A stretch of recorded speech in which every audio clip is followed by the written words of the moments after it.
Caution to not drop anything which may hurt any passenger while you're taking your hand luggages from the overhead locker.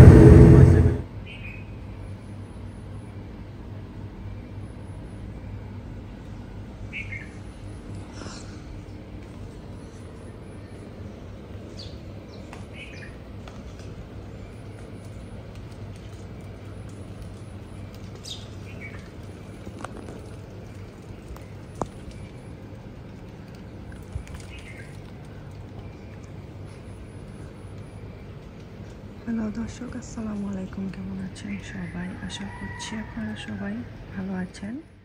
কোটা আন্দোলনের সময় আমি বাংলাদেশে ছিলাম, তো ওই সময়ের ভিডিও এগুলো।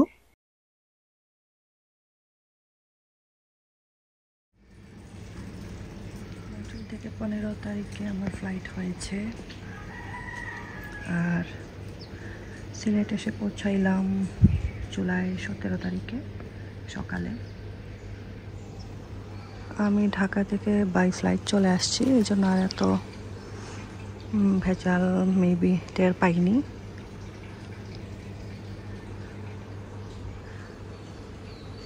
অনেক গরম বাংলাদেশে, কানাডায়ও গরম, কিন্তু অ্যাটলিস্ট বাতাস থাকে। যেমন ধরেন এখন সকাল 6:45, কিন্তু বাতাস টাতাস নাই। এই সময় কানাডায় মন্ট্রিলে অনেক বাতাস থাকে, হাঁটতে অনেক ভালো লাগে। আমি একটু ভিডিও করছি গাছগুলো, পেঁপে মাশাআল্লাহ। আমি আসছি তো বৃষ্টি আর দেখছি না, রাতের বেলা বৃষ্টি মেবি হয়েছে, দেখলাম একটু একটু। তুফান টুফান দেখতে পারলে ভালো হতো। লেবু দেখছি, লেবু লেবু লেবু। এটা কি গাছ? আমি এসব গাছও এত কিছু চিনি না। এটা লেবু মনে হয়। আম তো দেখি না, আম পড়ে গেছে মনে হয় আম।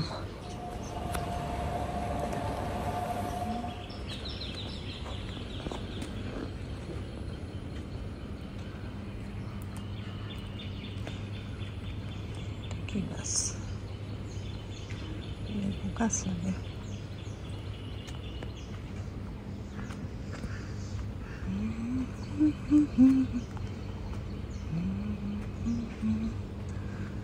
এটা কি তা গাছ? ও আনারসর।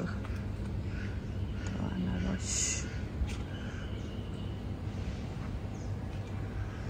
কত তো পেঁপে গাছ।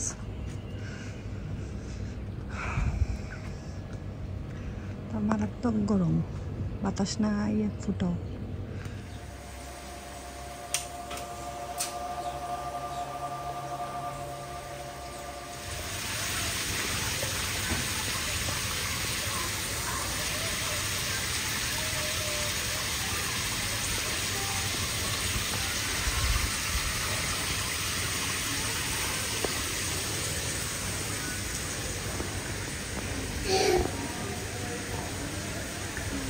এখন একটু বাতাস, আরাম লাগে।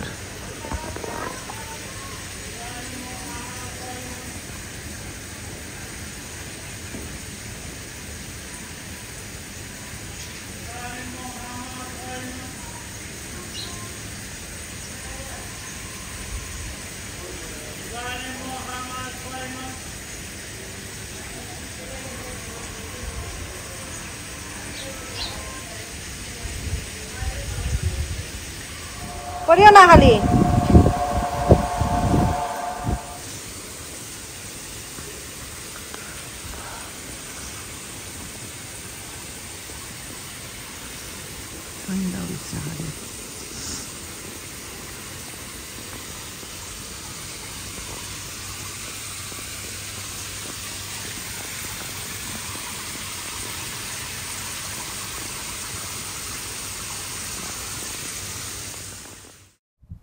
এটা মনে হয় 19 তারিখের ভিডিও।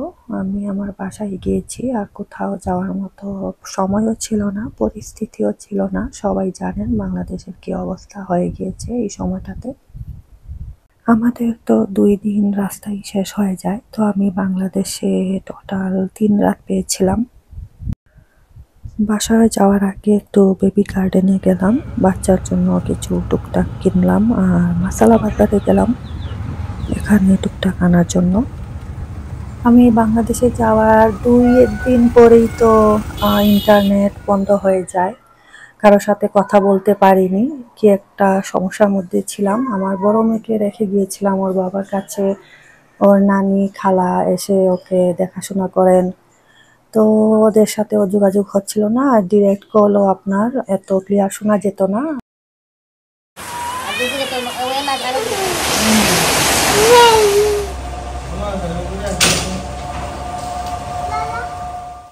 সিলেট থেকে ফ্লাইট হয় আমার 20 তারিখে।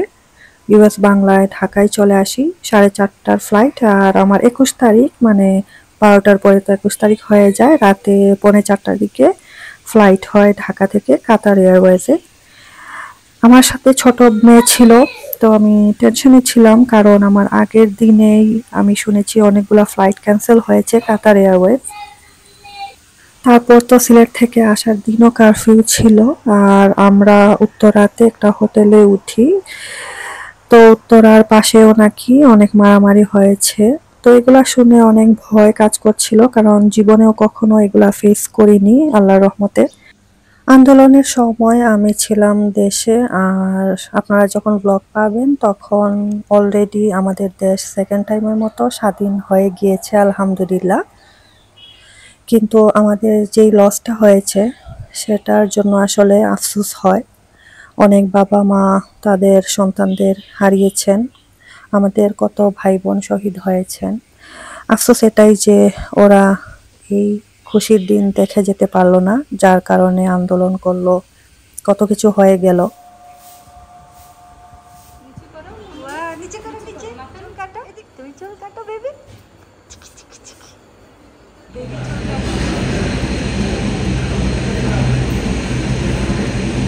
এটা কোনটা আমরা টানি?